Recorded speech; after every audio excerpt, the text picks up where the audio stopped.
Daily current affair में आपका स्वागत है। आज हम 14 जून 2024 के महत्वपूर्ण करंट अफेयर को डिस्कस करेंगे। ये करंट अफेयर आने वाले एग्ज़ाम के लिए बहुत ही महत्वपूर्ण है, जैसे UPPCS, RO and other one day competitive exam के लिए बहुत ही महत्वपूर्ण है। तो चलिए हम डिस्कस करते हैं। फर्स्ट है, according to the global carbon project which country is the world largest emitter of nitrous oxide? Answer है चाइना। ग्लोबल कार्बन प्रोजेक्ट के अनुसार भारत है दुनिया का दूसरा सबसे बड़ा नाइट्रस ऑक्साइड उत्सर्जक देश एंड फर्स्ट है चाइना। जलवायु वैज्ञानिकों के एक नेटवर्क ग्लोबल कार्बन प्रोजेक्ट द्वारा किए गए अध्ययन के अनुसार भारत नाइट्रस ऑक्साइड का दुनिया का दूसरा सबसे बड़ा स्रोत है एंड कार्बन डाइऑक्साइड और मीथेन के बाद नाइट्रस ऑक्साइड तीसरी सबसे महत्वपूर्ण ग्रीन हाउस गैस है और 100 वर्षों में CO2 से 273 गुना अधिक शक्तिशाली है।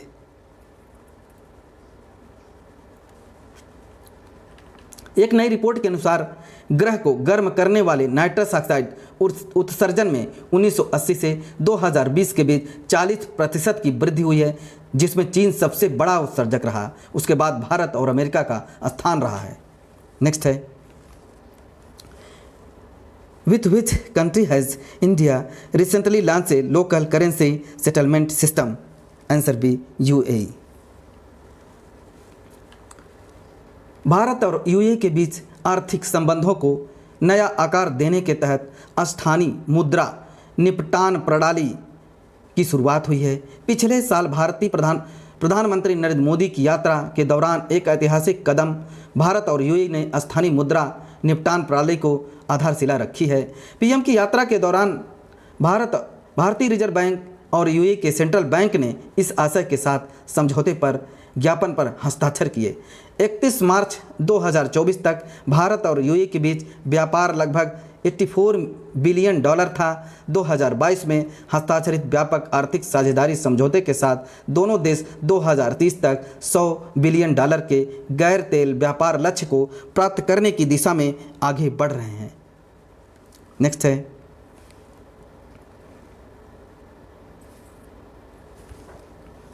who has been appointed as the National Security Advisor recently? Answer B, Ajit Doval। पूर्व IPS अधिकारी अजित डोभाल को तीसरी बार राष्ट्रीय सुरक्षा सलाहकार नियुक्त किया गया है। कैबिनेट नियुक्त समिति के आदेश में कहा गया है कि डोभाल की नियुक्ति प्रधानमंत्री नरेंद्र मोदी के कार्यकाल के साथ अगले आदेश तक जारी रहेगा। उनका तीसरा कार्यकाल 10 जून से प्रभावी हुआ। अपने कार्यकाल के दौरान डोभाल को आदेश के अनुसार वरीयता तालिका में कैबिनेट मंत्री का दर्जा दिया जाएगा और उनकी नियुक्ति की शर्तें अलग से अधिसूचित की जाएगी। डोभाल एक पूर्व भारतीय पुलिस सेवा अधिकारी हैं जो 2005 में भारत की घरेलू जासूसी एजेंसी इंटेलिजेंस ब्यूरो के प्रमुख के रूप में सेवानिवृत्त हुए थे। मई 2014 में जब मोदी ने पहली बार पदभार संभाला था, तब सुरक्षा पर सलाह देने के लिए उनकी पहली पसंद थी, जो कि ये 1968 बैच के केरल कैडर के अधिकारी डोभाल पहले पुलिस अधिकारी थे, जिनमें 1988 में स्वर्ण मंदिर के आतंकवादियों को खदेड़ने के लिए शुरू किए गए ऑपरेशन फ्लड थंडर 2 में उनकी भूमिका के लिए शांतिकाल के दूसरे बड़े वीरता पुरस्कार से सम्मानित किया गया। नेक्स्ट है, who is the richest minister in the PM Modi 3.0 cabinet? Answer C, doctor Chandrasekhar पेमासनी।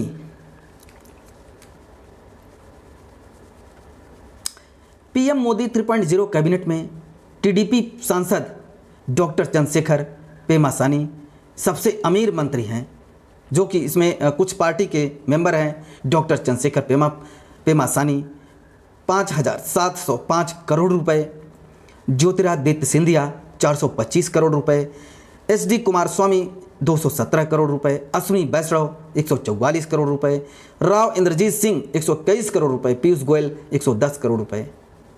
जो कि चुनाव निगरानी संस्था एसोसिएशन फॉर डेमोक्रेटिक रिफॉर्म्स के विश्लेषण के अनुसार प्रधानमंत्री नरेंद्र मोदी के नेतृत्व वाली 72 सदस्यीय केंद्रीय मंत्रिपरिषद में 28 मंत्रियों ने अपने खिलाफ आपराधिक मामले घोषित किए हैं। एडीआर विश्लेषण में कहा गया है कि 19 मंत्रियों ने हत्या के प्रयास, अपहरण और महिलाओं के खिलाफ अपराध से संबंधित मामले सहित गंभीर आपराधिक मामले घोषित किए हैं। जो कि एडीआर ने कहा है कि मोदी 3.0 में 2 मंत्रियों ने अपने खिलाफ हत्या के प्रयास से संबंधित मामले घोषित किए हैं।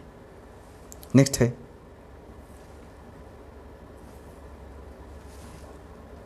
Who has recently inaugurated PM Shri tourism air services?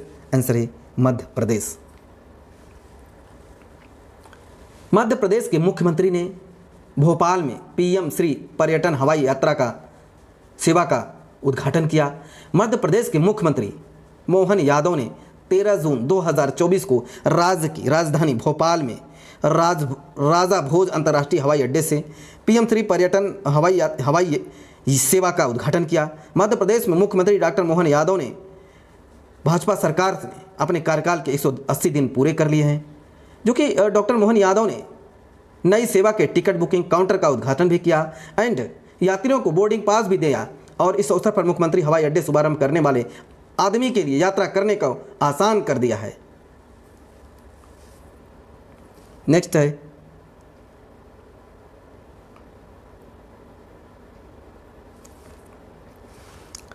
who has recently been included in the list of 100 most valuable global brands 2024 by Kantar Brands? Answer D, all of the above. TCS, HDFC, Airtel. जो canter brands की इस साल 100 सबसे मूल्यवान वैश्विक ब्रांडों की सूची में 4 भारतीय कंपनियां शामिल हुई हैं। 2024 की सूची में TCS को 46वां सबसे मूल्यवान वैश्विक ब्रांड का दर्जा दिया गया, जिसका मूल्यांकन लगभग 44.8 बिलियन है। इसके बाद HDFC बैंक है जो कि 47 स्थान पर है, इसका जो है कि 43.3 बिलियन है। एंड इसके बाद जो है कि इंफोसिस है, इसका 24.7 बिलियन है, जो कि शीर्ष 100 सूची में सभी भारतीय ब्रांडों की कुल ब्रांड वैल्यू $130 बिलियन से अधिक है। नेक्स्ट है, which city has recently been declared as the capital of Andhra Pradesh Chief Minister N. Chandrababu Naidu? Answer C, Amaravati. Andhra Pradesh के मुख्यमंत्री एन चंद्रबाबू नायडू ने अमरावती को एक राजधानी घोषित कर दिया है। मुख्यमंत्री एन चंद्रबाबू नायडू ने कहा है कि अमरावती आंध्र प्रदेश की एकमात्र राजधानी होगी और तटीय राज्य के लिए 3 राजधानियों की पिछली सरकार की योजना को रद्द कर दिया जाएगा। 2024 और 19 के बीच विभाजित आंध्र प्रदेश के पहले मुख्यमंत्री के रूप में उन्होंने अमरावती को राजधानी शहर बनाने का विचार पेश किया। हालांकि नायडू के विचार के अनुसार 2019 में उनको झटका भी लगा था, जब टीडीपी सत्ता से बाहर हो गए थे और वाईएस जगनमोहन रेड्डी के नेतृत्व वाली जो सरकार ने शानदार जीत हासिल की थी। नेक्स्ट है,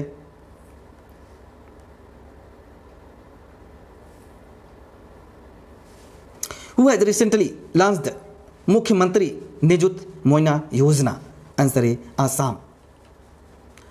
जो कि असम सरकार ने बालिका शिक्षा को बढ़ावा देने के लिए, बाल विवाह को समाप्त करने के लिए मुख्यमंत्री निजुता मोइना योजना की प्रारंभ की है। निजुता मोइना की घोषणा कर असम सरकार के मंत्रिमंडल द्वारा योजना को मंजूरी दे दी गई है। अब ये 12 जून 2024 को असम के मुख्यमंत्री जो है हिमंत बिस्वा शर्मा ने इसकी घोषणा की है।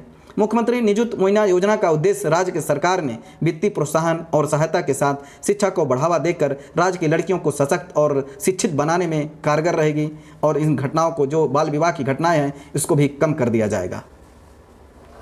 नेक्स्ट है, who has recently been awarded the hosting right of the 2024 FIH hockey men's junior world cup? Answer C, India. भारत को वर्ष 2025 FIH हॉकी पुरुष जूनियर विश्व कप को सौंपी मेजबानी की गई है। अंतर्राष्ट्रीय हॉकी महासंघ के कार्यकारी बोर्ड ने भारत को दिसंबर 2025 में होने वाली 24 टीमों वाले पहले अंतर्राष्ट्रीय हॉकी महासंघ हॉकी पुरुष जूनियर विश्व कप के लिए मेजबान देश के रूप में नामित किया गया है। पहली बार 24 टीमों के भाग लेने वाला यह टूर्नामेंट जूनियर हॉकी विश्व कप का 14वां संस्करण होगा। FIH के अध्यक्ष तैयब इकराम ने विस्तारित इवेंट प्रारूप के उत्साहित व्यक्त किया है। एंड यह आयोजन होगा 22 से 24 सितंबर उत्तर प्रदेश के ग्रेटर नोएडा में बुद्ध इंटरनेशनल सर्किट में होगा। और इससे पहले जो है कि 11 से 13 के बीच भारतीय ग्रैंड प्रिक्स की मेजबानी कर चुका है। नेक्स्ट है,